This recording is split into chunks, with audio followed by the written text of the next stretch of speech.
Well, it's that time again. I'm here in the beautiful San Fernando Valley, currently standing in Reseda Park, but today's Valley video is going to be a little bit different than past memories of the San Fernando Valley videos. Something that happened to me recently that I have yet to share with any of you is just about 3 days before Christmas, my mom actually passed away, and it's been a very weird experience. My mom and I had a very difficult relationship. We were estranged, and unfortunately, I didn't get to say goodbye to her, and that's something that I'm going to be dealing with for the rest of my life. But although my mom and I had a very complicated relationship, it wasn't always like that. When I was really little, my mom and I were actually very close, and we had a really good relationship, and she showed me a lot of love, and she took really good care of me. And so today I want to focus on those good memories. And so I'm going to be driving around the valley and going to some spots that remind me of some stories that I have of my mom from the good times. Now, I should mention that most of these spots, if not all of them, are places that we've already gone to in past valley videos, but the focus today is going to be on those good memories that I have of my mom. So let's go see what we can find.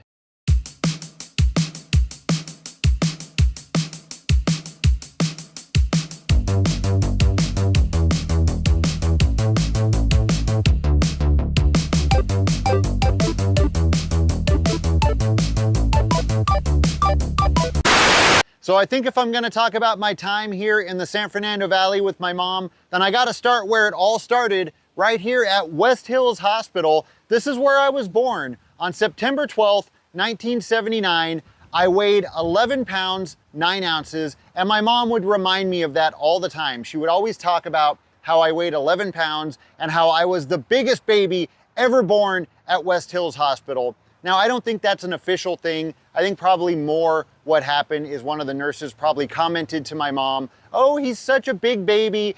He's the biggest one I've ever seen here at the hospital." And my mom just kind of took that and ran with it.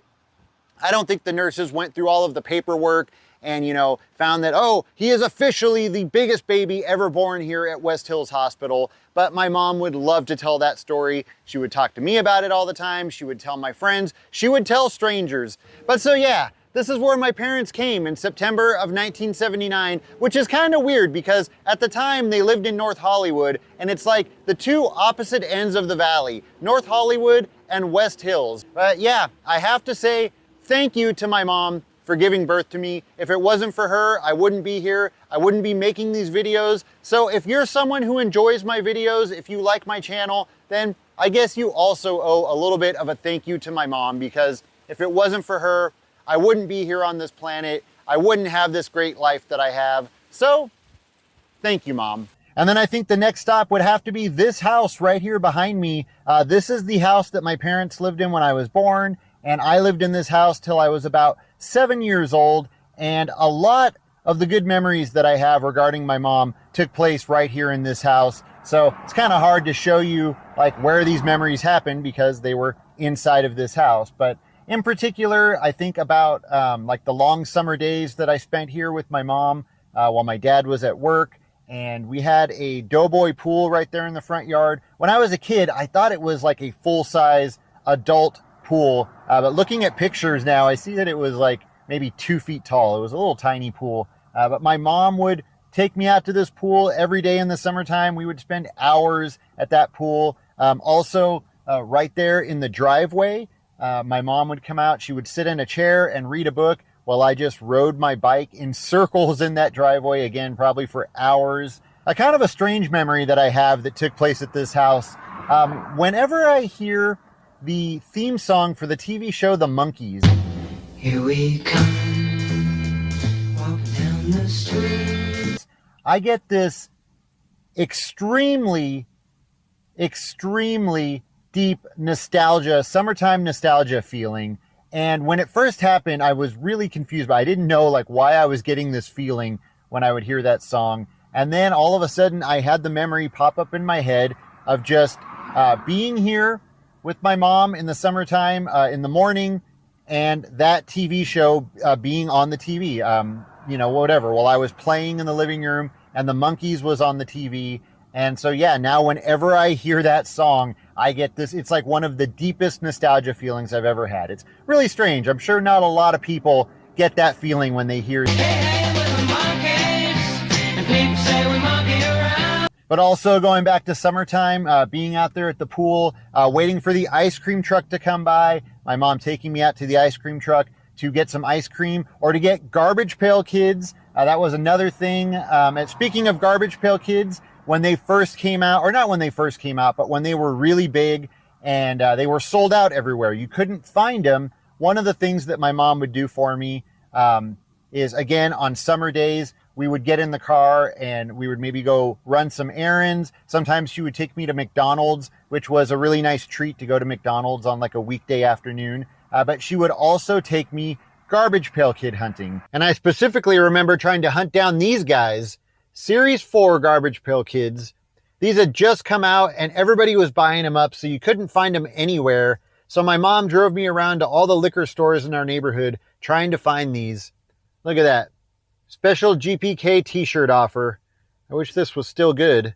But yeah, I even remember the first time we found these on the ice cream truck. It pulled up right there in front of our house, and we went out and asked him if he had Garbage Pail Kids. And then right behind him, we saw that yellow box glowing like a brick of gold.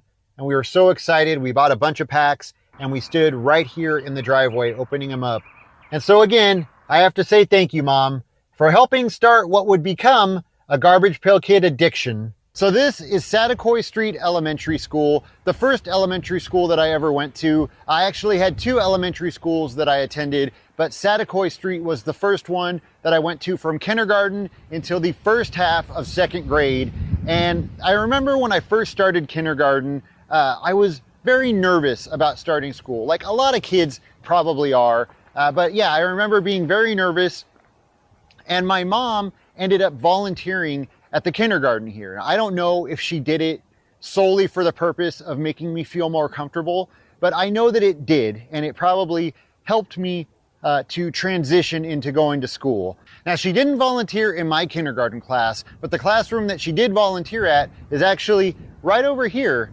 Now, my classroom was somewhere else in the school, but it was this room right here that my mom volunteered in. And all of the different kindergartens would come to this same area for lunch and for playtime. So I always knew that I would see my mom sometime throughout the day. And I guess that brought me some comfort. And I actually have some pictures that my mom took inside of this classroom and right outside of this classroom of me and some of the other kids. And yeah, I just have a lot of memories of this area of Saticoy Street Elementary School. And then as I got a little bit older, like 1st and 2nd grade, my mom would always pick me up and drop me off right here in this very spot. And then I would walk through those gates.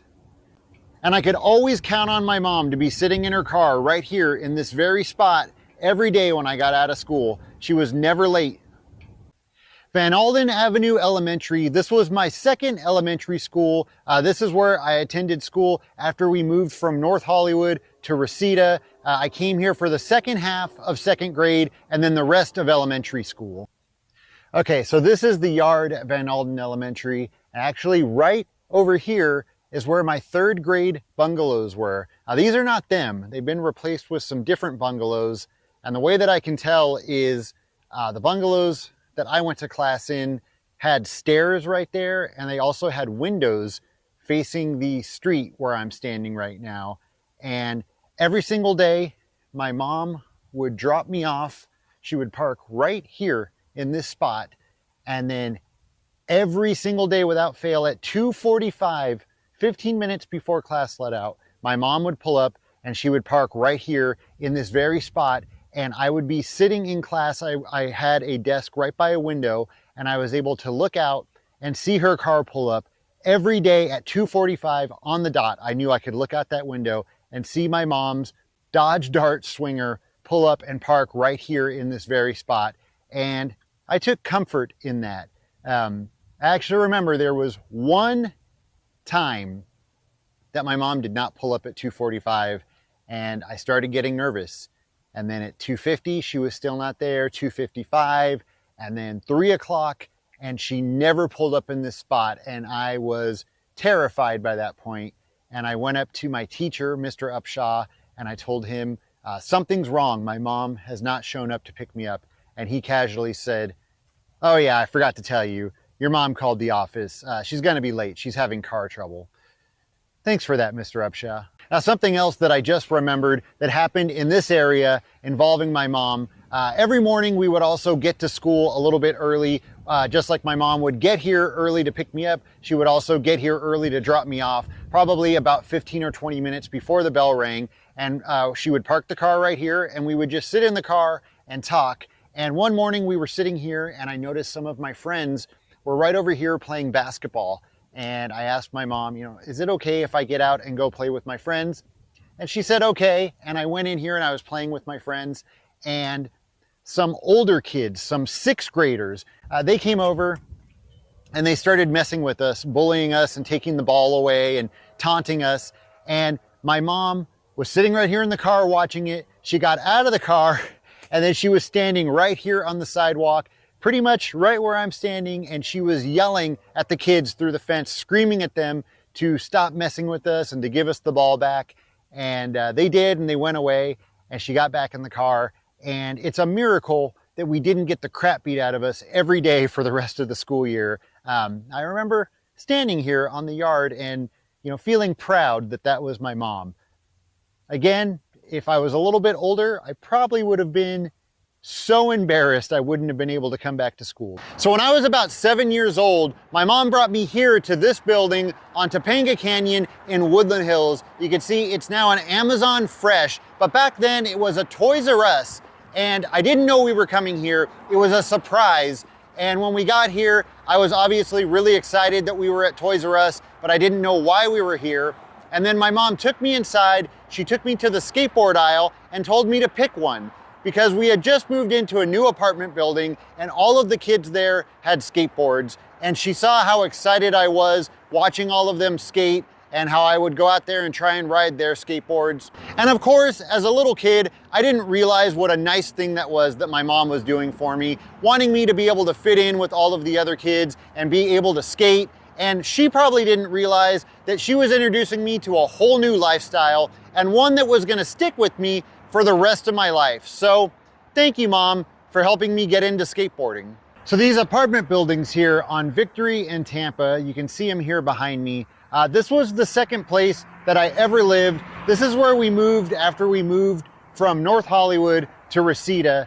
And I've shown these buildings a few times, mostly the back alley, because it was in that alley where I spent countless hours riding my skateboard, and my mom spent countless hours holding a huge camcorder on her shoulder, videoing us skateboarding. Now, you got to remember, this was the mid-'80s, long before cell phones, long before those little handheld camcorders. These were the big, full-size, heavy camcorders, and she would hold this on her shoulder literally for hours, filming us doing the same thing over and over again. So I definitely have to say thank you, Mom, for getting a sore shoulder just so I could have these videos and have these memories. And I do still watch those videos all the time, so thank you for that. But something else that I wanted to talk about that actually happened inside of this apartment building, and it was this one right here. This is the building that I lived in. It happened in the courtyard.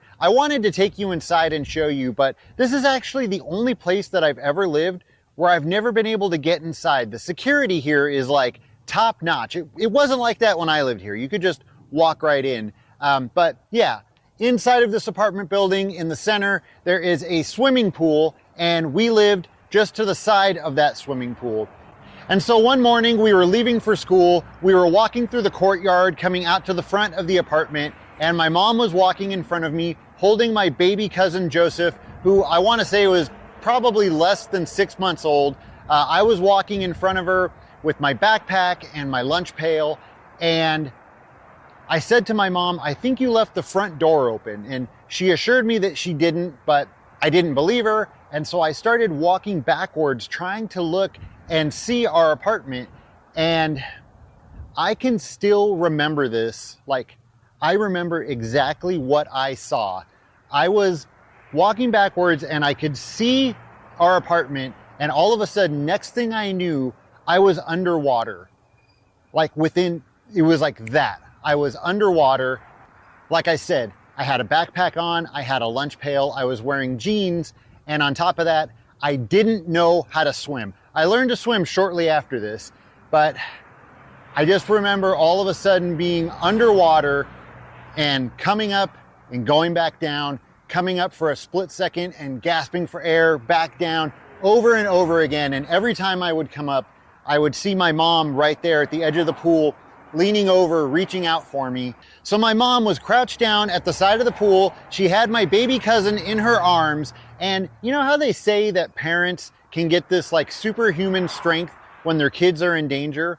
Well, that's what happened. So she's got my baby cousin in one hand, and then with her other hand, she reaches in, and I think she grabbed me by my backpack, and she flung me over her shoulder and basically saved my life. And I remember right after that, I was laying there soaking wet and freezing because it was winter and it was early in the morning. And I was just sitting there trying to figure out what the heck just happened. And I remember looking in the pool and seeing my lunch floating there and some of my homework floating in the pool and being thankful that I was alive. And then my mom looked at me and said, "Okay, get inside and change. We got to get you to school." And even though I had almost just died, my mom still made me go to school. I thought I would get to stay home that day, but I definitely have to say thank you to my mom for getting that superhuman parent strength and pulling me out of that pool and saving my life that day. All right, well, that's gonna do it for this video. And I just wanna say thank you to all of you for hanging out with me as I took a little trip down memory lane.